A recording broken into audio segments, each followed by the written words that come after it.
Can Ridley Scott do it again with Blade Runner 2049? The review starts now. Mixties presents the Popcast.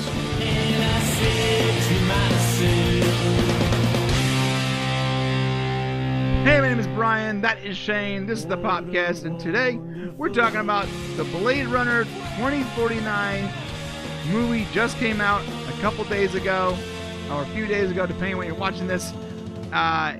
We saw it, and this is our non-spoiler review. The first, however, I should say, the first ever non-spoiler review that we have ever done. So get used to it, folks. We ain't going nowhere. That's right. We want to make sure you guys have an opportunity to get a review from us that doesn't spoil it. I think a lot of you guys would like to get that, so we're here. We're bringing it. And don't forget our 800 sub challenge. We're almost there. Once we get to 800 subs, our big, beautiful, bodacious milestone giveaway is going to take place. And remember, we just did our 400, and we gave away a huge T-shirt of the month club, a whole year subscription. So this 800 is going to be massive, and we're super close to our 24-pack beatdown challenge, 24-pack video beatdown challenge, and we give away a really cool box of trinkets, and you're going to want to see that. So make sure you comment and subscribe in order to be eligible for any of these giveaways. Yes, comment, subscribe, and just throw a like on there. You're already there in that general area. Just toss it on there. Hit the bell. Hit the bell too. You're already there. You've already hit subscribe.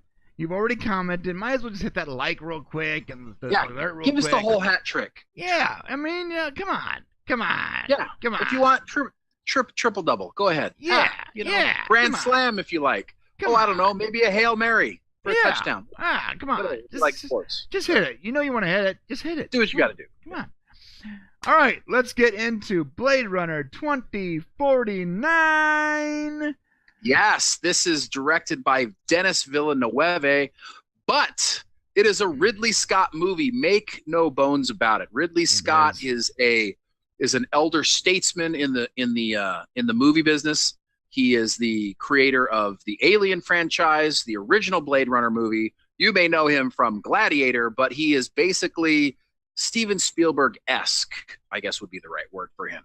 Okay. And because of that reason, he's allowed to make sweeping epic movies that may or may not be targeted at audiences for entertainment value. Let's put it there. May or may not. Yes. May not be targeted. May or may not. Yes. But it stars Harrison Ford, Ryan Gosling, Ana de Armas, and of course Jared Leto. And there's a few other names in there that people might be familiar with. David Bautista from the Guardians of the Galaxy franchise. So there's a lot of people with some good acting chops in this movie, which shows. The acting is good. That is definitely, I gotta say, no spoilers, the acting is great. Okay, and the visuals are great. The acting's fantastic, and it looks really nice. What's the Rotten Tomato score at there, Jane?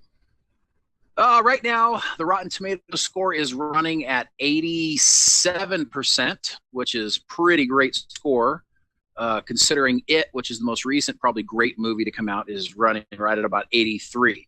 The viewer score is 90%, so this movie is definitely getting a lot of love. By the way, it's got a runtime of 2 hours and 43 minutes, so you get a long stay in the theater, and of course, it's rated R, so don't be bringing the childrens. A very long stay in the theater.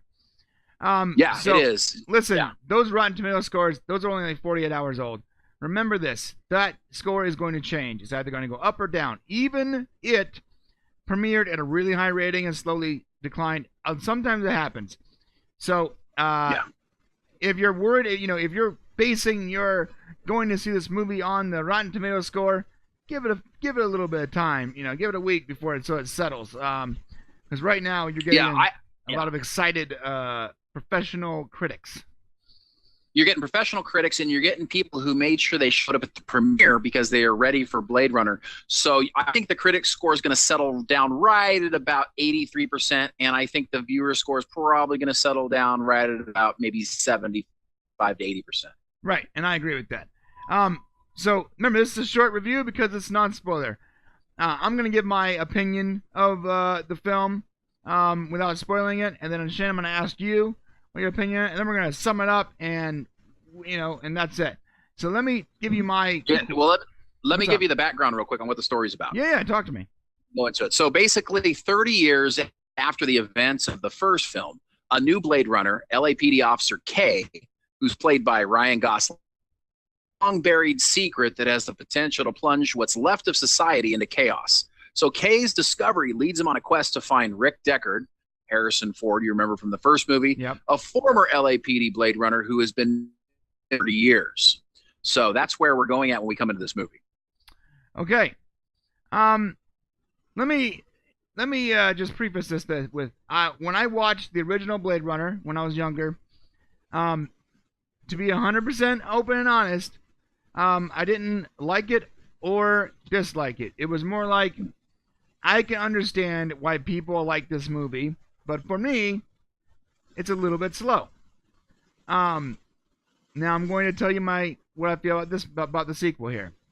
I can understand why people would like this movie, but for me, it was slow. All right, yeah, that makes sense. I mean, that's I think that this has an underlying theme of the movie, which seems to be a Ridley Scott theme, which is AI and the reproduction of AI, the growth of AI, AI upon AI. He just loves AI. You go back to his Alien movies, you go back to Blade Runner, artificial intelligence. He has a thing for it, and so I think this is going to end up being his magnum opus to this whole genre.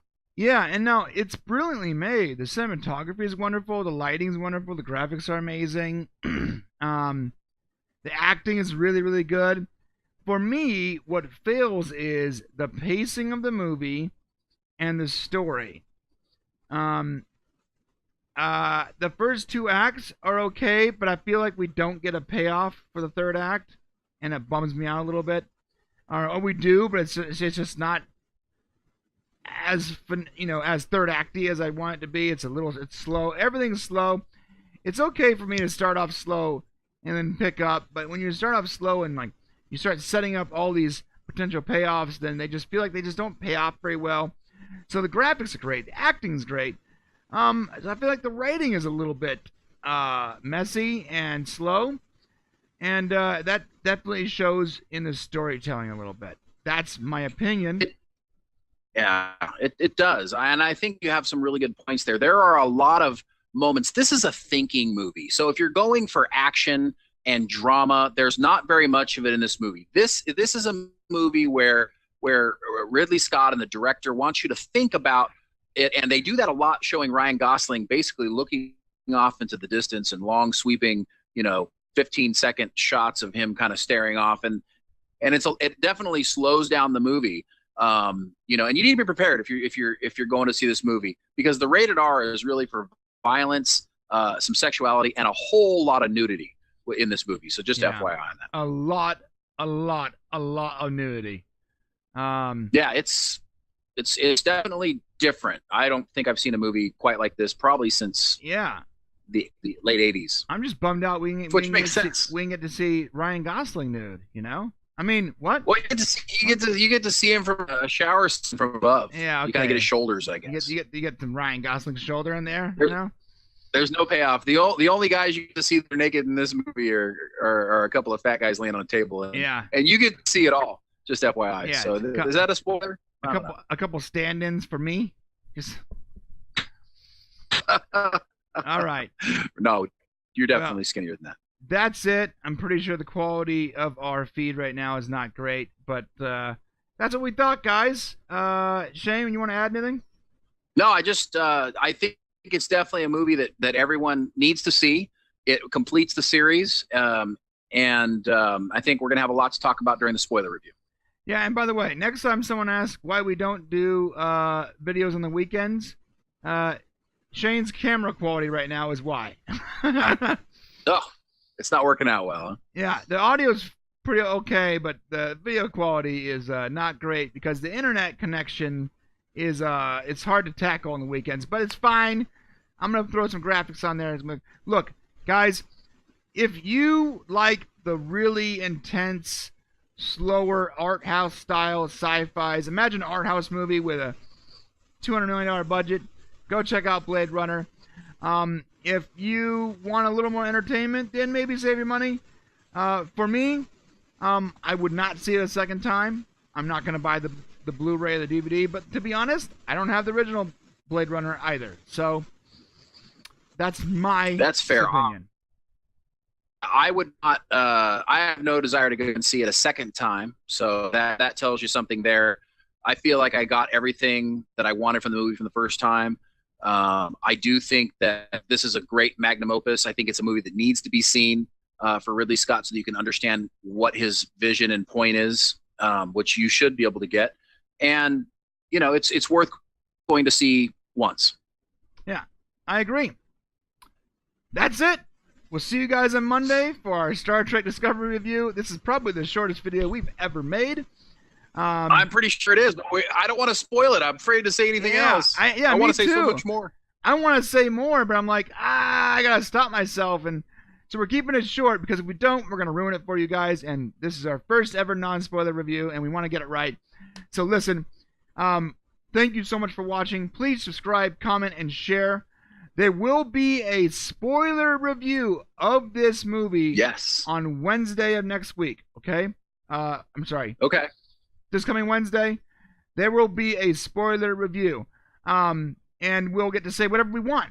Whatever we want, okay? Yeah, that is something we can say. Yeah. We'll just be able to go with it. Like, clearly, Darth Vader is his father, right? Listen, that's not a spoiler. I'll leave you guys with this one little. I'll leave you guys with this one little bit of trivia. Okay, here's something you didn't know about the film that you could know without spoiling. During production on July 11th, 1981, director Ridley Scott was technically fired from the original Blade Runner movie. So, in honor of that, Blade Runner 2049 began filming exactly 35 years later on July 11th, 2016. So you can go into the movie with that idea that Ridley Scott was fired from the original movie. He ended up coming back. But look at the career he's had since then. Yes. Here, I'll give you some trivia too, so you know. Ryan Gosling is super sexy. That's it. I gotta admit, I like him as an actor for sure. Yeah. You like him a little more, but. All right, that's it, guys. We'll see you on Monday for our Star Trek DCS review. Let's just say STD review. We'll see you then. STD review. Have a great weekend. See you on Monday. Okay, see you Monday.